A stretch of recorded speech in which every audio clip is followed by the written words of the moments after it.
जैसे जैसे 3 जून नज़दीक आ रही है वैसे वैसे ना हालत ऐसी ऐसी हो रही है क्योंकि ये एफ ए कप का फाइनल है और बहुत कुछ है स्टेक के ऊपर। एंड डेफिनेटली यार, मैन सिटी की ये टीम अभी आपके पिछले 5 सालों की सबसे बेहतरीन टीम है। प्रीमियर लीग के पिछले 10 सालों की सबसे बेहतरीन टीम है। तो आपको पता है कि what you are going to face. And definitely यहाँ पर आप अपने लिए मतलब अपने लिए जो करोगे वो उस करोगे, लेकिन आपके जो लेजेंड्स ने कर रखा है आप उसको प्रोटेक्ट करने के लिए जो भी रिजल्ट लेकर आओगे वो इफेक्ट करेगा।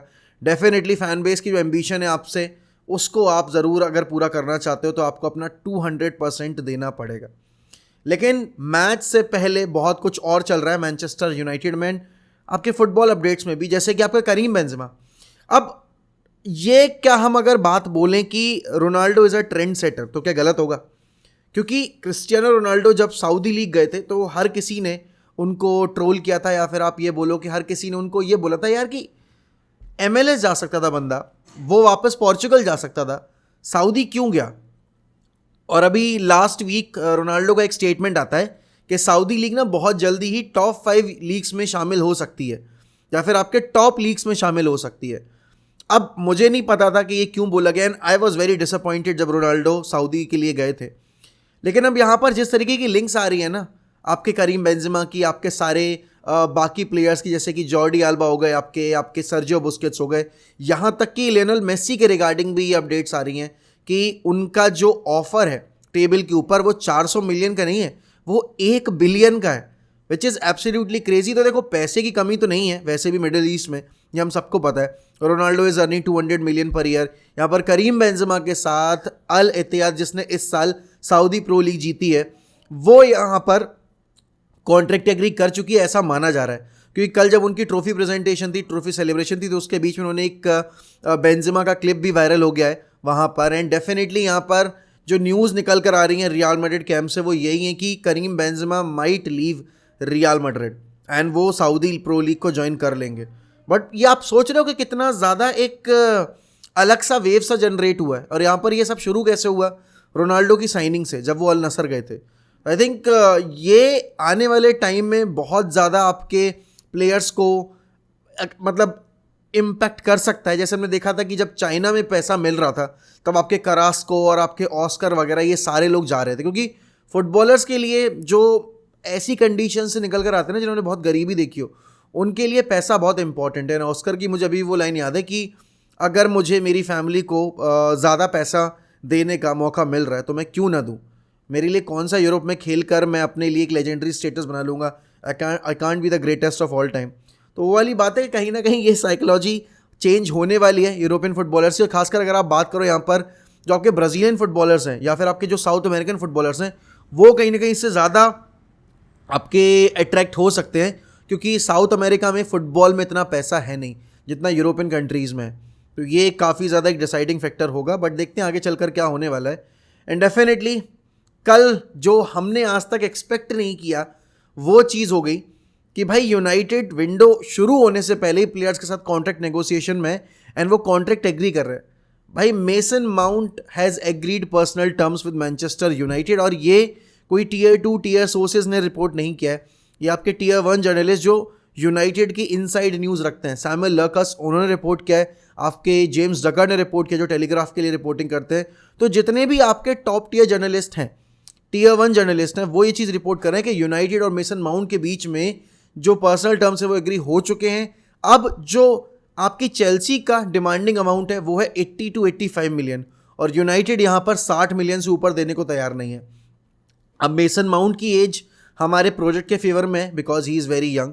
अगर आप यहाँ पर वर्सेटैलिटी की बात करो, मेसन माउंट आप ये बात बोलोगे कि भाई ही टिक्स ऑल द बॉक्सेस। जैसे आप अगर बॉक्स टू बॉक्स प्लेयर की बात करो, नंबर 8 रोल में ही इज़ दैट प्लेयर। अगर आप नंबर 10 में यूज़ करना चाहो, he is that player. He can also play in that right wing role. तो उसको आप मल्टीपल पोजीशंस में यूज़ कर सकते हो अगर आपके पास आपके रेगुलर वंस की अवेलेबिलिटी नहीं है। डेफिनेटली मेसन माउंट और एरिक्सन दो ऐसे प्लेयर हैं जो कि बॉल कैरी भी करते हैं, जो कि आपकी क्रिएशन डिपार्टमेंट में हेल्प भी करते हैं, सेट पीस स्पेशलिस्ट भी हैं। हाँ, लेकिन एक चीज़ ज़रूर है कि एक मिडफील्डर से काम नहीं चलेगा। अब जैसे एक ऐसे टाइम में जहाँ पर आपके पास बहुत सारे प्लेयर्स अवेलेबल थे, अगर आप मेसन माउंट के लिए जा रहे हो तो कहीं ना कहीं आपको पता है कि ये चीज़ आपके टेन हैग डिमांड कर रहे हैं, राइट? अब अगर टेन हैग की डिमांड है कि उनको मेसन माउंट चाहिए तो भाई you have to give him that, क्योंकि उस बंदे ने जिस जिस प्लेयर पे हाथ रखा है इस साल के अंदर, सब ने डिलीवर किया एक्सेप्ट फॉर वेगोस जो कि लोन डील पर आया था, ठीक है। तो लोन डील वाले प्लेयर्स की तो हम बात नहीं करें क्योंकि हमारे पास पैसा नहीं था, तो हमारे वहाँ हाथ बंधे हुए थे, तो हमें जो मिल रहा था हम उसको उठा के लेकर आए थे। लेकिन हाँ, मेसन माउंट से अब अगर वो यूनाइटेड के लिए साइन कर लेते हैं, पहली बात तो ये कि अभी ऐसी कोई एश्योरिटी नहीं है कि मेसन माउंट के साथ टर्म्स एग्री हुए हैं तो डील पूरी हो ही जाएगी। बहुत सारी डील्स हुई हैं जहाँ पर प्लेयर्स ने टर्म्स एग्री कर लिए और उसके बाद उन्होंने ऑफर रिजेक्ट कर दिया, या फिर वो उनके अभी जो करंट क्लब है उसमें ही स्टे कर गए। तो कहीं ना कहीं यहाँ पर अभी ये 100% एश्योरिटी नहीं दे सकते हम लोग कि भाई Mason Mount is going to join Manchester United. लेकिन हाँ, इन सारी डील्स के बीच में कल जो एक बहुत बड़ी न्यूज़ आई है कि भाई प्रीमियर लीग क्लब्स की लिस्ट में United is the most valuable club. और इनसाइड सोर्सेज की अगर माने तो आप अगर यहाँ पर ये डील्स होती देख रहे हो, आप कैरिंगटन पे आपसे जो फैसिलिटीज़ हैं उनका इम्प्रूवमेंट देख रहे हो, उन पे अपग्रेड हो रहा है।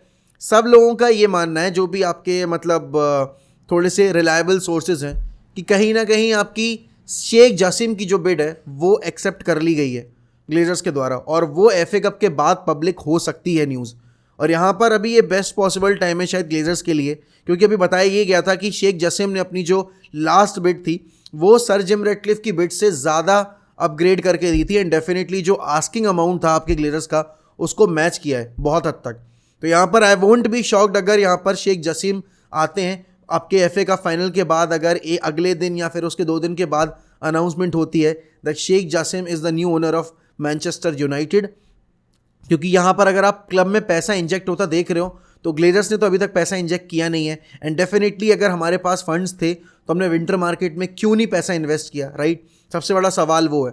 तो यहाँ पर अगर ये आप सारी एक्टिविटीज़ होती देख रहे हो और अगर आपको पता चल रहा है कि यूनाइटेड यहाँ पर क्लब में पैसा इन्वेस्ट करने वाली है, तो कहीं ना कहीं ओनरशिप पे क्लैरिटी धीरे धीरे आ रही है। और अभी एकदम से अगर आप देखोगे ना तो वो ओजीसी नीस में जो प्रोटेस्ट वगैरह हुए उसके बाद से सर जिम रेडक्लिफ की जो एक अभी तक वेव सी चल रही थी वो थोड़ी सी साइड हुई है। बट अभी वेट करना पड़ेगा हमें, एफए कप के बाद ही हमें कुछ पता चलेगा। एंड डेफिनेटली अगर यहाँ पर हम आउट गोइंग्स की बात करें तो यहाँ पर यह बताया जा रहा है कि अभी करेंटली जो आपके मैगवायर वेज अर्न कर रहे थे उसके ठीक आधे वेजेस पर वो जिस भी क्लब में जाएंगे वहाँ पर काम करने को तैयार हैं। अभी सीज़न एंड होने के बाद, एफए कप फाइनल के बाद Maguire and Ten Hag will have a meeting together, and फिर उसके बाद उनका फ्यूचर डिसाइड किया जाएगा। यहाँ पर आप ये मान के चल सकते हो कि 95% और 99% Maguire is not going to stay at Manchester United, and same can be said about आपके एंथनी इलेंगा या फिर आपके स्कॉट मैकटोमने का परसेंटेज जाने का थोड़ा सा कम है, क्योंकि अभी यहाँ पर फ्रेड के लिए भी ऑफर आया है, अभी यहाँ पर आपके मैकटोमने के लिए भी ऑफर है टेबल के ऊपर वेस्ट हैम से, न्यूकासल से। तो कहीं ना कहीं थोड़ा सा एक अभी ये एक डिसाइडिंग टाइम है जहाँ पर आपको अपने मिडफील्ड में प्रायोरिटी सेट करनी पड़ेगी। एंड मैंने जिस तरीके से बोला था अभी लास्ट वीडियो में भी कि मैं फ्रेड को प्रेफर करूंगा over McTominay, because Fred is more robust and Fred आपको ज़्यादा वर्क रेट प्रोवाइड करता है, Fred is more productive than आपके स्कॉट मैकटोमने। तो देखते हैं क्या होता है। एंथनी इलेंगा के बारे में ये बताया जा रहा है कि he will be sold around 10 million का प्राइस टैग रखा है एंथनी इलेंगा के ऊपर। अब ये काफ़ी स्ट्रेंज है यार कि एक ऐसा प्लेयर जो कि काफ़ी यंग है, जिसमें काफ़ी पोटेंशियल है, आप उसको सिर्फ 10 मिलियन पे क्यों सेल करना चाह रहे हो। आप उसके लिए अगर 15 मिलियन डिमांड करोगे तो ये जो आपके नॉटिंघम फॉरेस्ट जैसे क्लब हैं, आपकी बाकी टीम्स जो भी प्रमोट होके आएंगी वो एंथनी इलेंगा को डेफिनेटली खरीदना चाहेंगी। या फिर अगर आप आउटसाइड अगर इंग्लैंड भी देखोगे तो भी उसके लिए आपको 15 मिलियन मिल जाएगा because of his age and जो उसने सीजन में किया था पिछले मतलब पहले सीजन में अपने, एंड वो is a regular at Swedish national team. तो कहीं ना कहीं यहाँ पर ये यूनाइटेड की एक वल्नरेबिलिटी दिखाता है कि उनको कैसे अपने सेलेबल एसेट को रीड करना नहीं आता, एंड वो कहीं ना कहीं अपने जो प्लेयर्स हैं अकेडमी से आ रहे हैं उनको कितना अंडर वैल्यू करते हैं, राइट। क्योंकि आप यहाँ पर बाकी क्लब्स को अगर देखोगे तो उनके जो एजिंग प्लेयर्स भी होते हैं या फिर आउट ऑफ कॉन्ट्रैक्ट प्लेयर्स होने वाले होते हैं, उनको आपका एक्सटेंशन उनको ट्रिगर करके और फिर उनसे प्रॉफिट बना ही लेते हैं। बट यूनाइटेड के केस में ये हुआ नहीं है। हमने अपने एक भी अकेडमी ग्रेजुएट को ज़्यादा अच्छे उस पर नहीं भेजा एक्सेप्ट फॉर आपका जेम्स गार्डनर। तो देखते हैं भाई क्या होता है आपकी इस विंडो के अंदर। लेकिन डेफिनेटली भाई जो अभी सऊदी प्रो लीग करने की कोशिश कर रही है, this could be a great threat to leagues like Bundesliga, Serie A and अगर आप बात करो पोर्चुगीज लीग वगैरह भी, क्योंकि अभी तक जो आपके टैलेंट स्काउट होके आते थे ना तो ये यूरोप में जाते थे तो क्लब्स पैसा बना पाते थे। अब यहाँ पर प्लेयर्स अपना कॉन्ट्रैक्ट ही रन आउट कर रहे हैं और उसके बाद आपकी सऊदी प्रो लीग अगर ज्वाइन करेंगे अपने फ़ायदे के लिए तो फिर ये छोटे छोटे क्लब्स जो आपके फीडर क्लब्स हैं उनको सफ़र करना पड़ सकता है। आने वाले टाइम में क्या वेव चलती है, कितने लोग और ज्वाइन करेंगे आपकी सऊदी प्रो लीग को, वो काफ़ी डिसाइडिंग फैक्टर होगी। But let's see, we have to wait for it, right.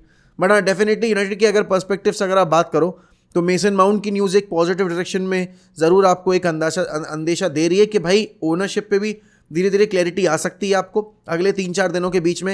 And mason mount के साथ पर्सनल टर्म्स एग्री कर लिए गए, तो दैट मीन्स कि Mason Mount doesn't want to stay at Chelsea. लेकिन अभी पॉज के साथ अभी मीटिंग हुई नहीं है मेसन माउंट की। पॉज के साथ मीटिंग के बाद क्या चेंज होता है क्या नहीं होता है वो देखने वाली बात होगी।